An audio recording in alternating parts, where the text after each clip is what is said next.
Hey, what's going on? This is another episode of The Reporter uh, on a Thursday, April 6th, 2023. Uh, top story, pretty much the other day, was all tornadoes all the time. Four of them to be exact. Three in Louisville and three in one in Meade County. But here's a story to that. Brought to you by WRB, of course. But let's get right into it. Three tornadoes had been confirmed in Louisville, with a fourth in Meade County, Kentucky, after the line of violent storms moved through Wednesday evening.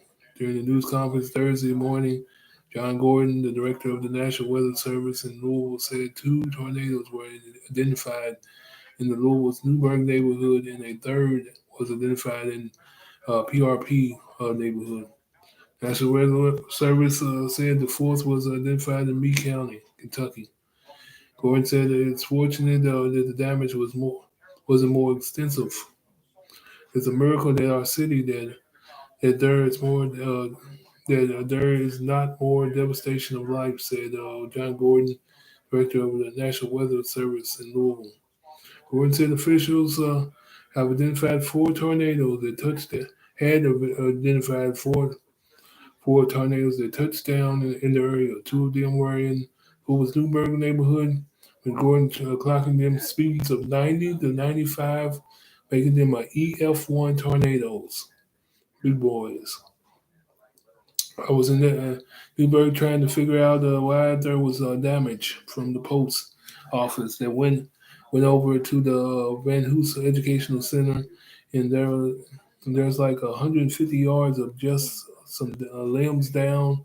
Gordon said, and there's a bunch of damage again from the postal distribution center just east of there, and it hit the Young headquarters. The roof took a bunch of damage and then died just east of there.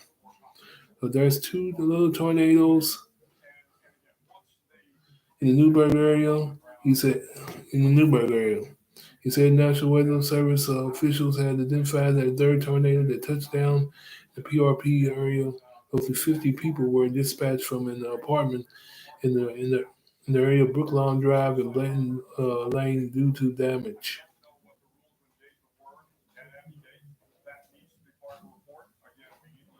Light poles, trees were ripped from the ground. Some tops right on top of the buildings. Windows were shattered. The roofs of the apartment buildings were heavily damaged by falling trees and the powerful winds. One section of the roof was ripped off and tossed up a hill. Gordon said he estimated that winds from the tornado reached ranging from 110 to 115 miles per hour. He hoped to learn more about the width and the length of the tornadoes once he was able to fly the drone to get an aerial view of the damage.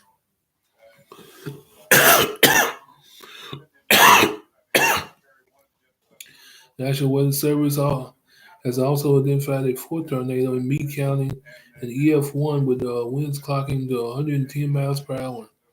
The tornado hit near the intersection of Joe Prather's Highway and Cedar Line Road near Brandenburg, Kentucky. Gordon said he planned to stay in PRP Thursday afternoon and could get to Crawford County.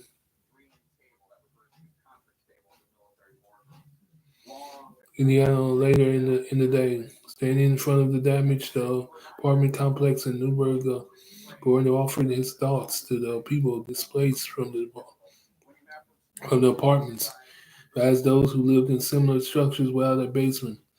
When you have buildings like this, you need to get into an interior closet to an interior bathroom that has the most walls in the sport, Gordon said. That's your only option. That's the place to go. Outside with your camera in the middle of the storm, he said. One person died Wednesday night, and officials believe the death is storm related. Louisville Mayor Greg Greenberg told reporters in a separate news conference Thursday morning that officials were still waiting to hear from the Jefferson County Coroner's Office on the cause of death. As of Thursday morning, which is today, for today, the LG&E storm outage map indicated there were approximately 7.8 people without power in Jefferson County. Greenberg also addressed concerns about the tornado warning sirens and whether they would provide proper warning to those affected by the tornadoes. To answer one question we were asked last evening about the tornado, the warning sirens went off. The city received our Emergency Response Operations Center received a notice at 5:18 from the Weather Service of the tornado warning. Greenberg said that within 30 seconds, the warnings were sounded throughout the entire county. So we understand that the report of the tornado was earlier than that. We turned on the sirens when we received warning from the National Weather Service. And that's when we received the tornado warning from the National Weather Service, so that we continue to look into that. Speaking from the scene at PRP, Gordon defended that the National Weather Service decisions on where and when they issue the tornado warnings. We had tornado warnings. We had a severe thunderstorm warning out with an isolated tornado in it. With an isolated tornado in it. In other words, tornado inside a severe thunderstorm. A tornado inside a severe thunderstorm. Man, it sounds like a monster, don't it? Any severe thunderstorm can tornado real quick. We were trying to pick up biggest couplets and not overwarn and drive everyone nuts. We went to 80 miles per hour with a tornado possible, and then we put multiple tornado warnings out east over here. Every uh, every severe tornado is capable of producing a tornado. Every severe thunderstorm is capable of producing a tornado. We put a severe thunderstorm warning out way ahead of time, 20, 30 minutes ahead of time. Storm tornado may be updated. Basically, it was a busy day the other day. People sending pictures left and right.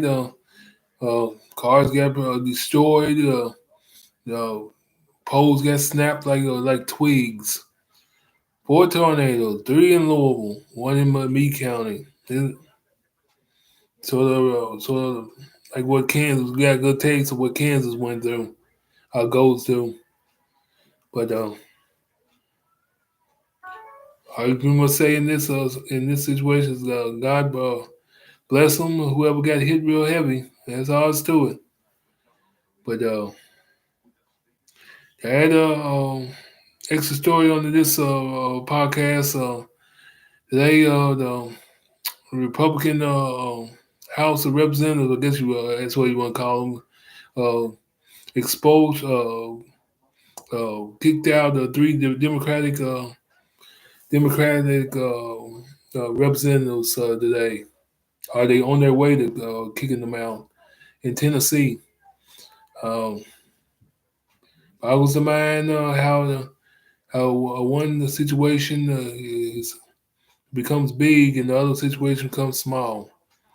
Same place where that shooting took place at in Nashville, and they worry about 3 Democratic representatives standing up for what is right. Standing up for what is right.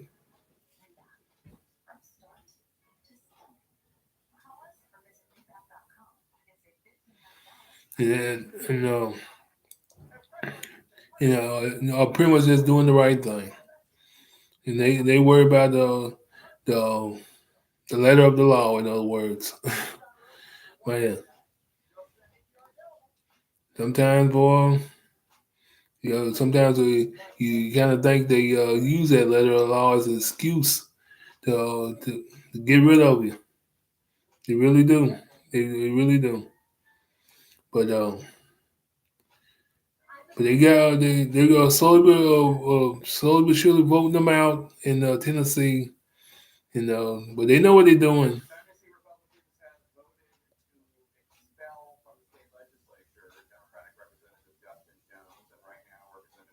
But they know what they're doing. All they need is just a convenient excuse to use it, the letter of the law, to get rid of what troublemakers. They, they know what they're doing. They,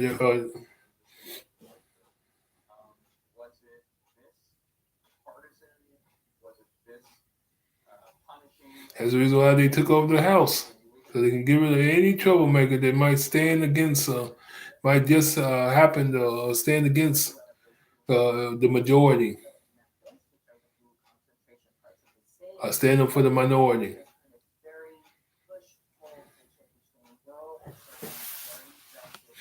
In fact, it's pretty much getting this news live right now of CNN, but but bottom line ain't really nothing new because you got to look at the destination, the location in the deep south, Tennessee. Tennessee. That's all you need to know. Tennessee. Even though Kentucky isn't much better, but that's all you need to know.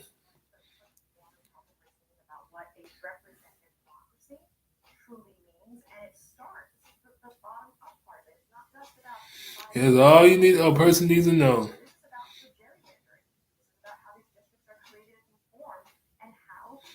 Well, how people in the higher office uses the letter of law to get rid of a troublemaker, right?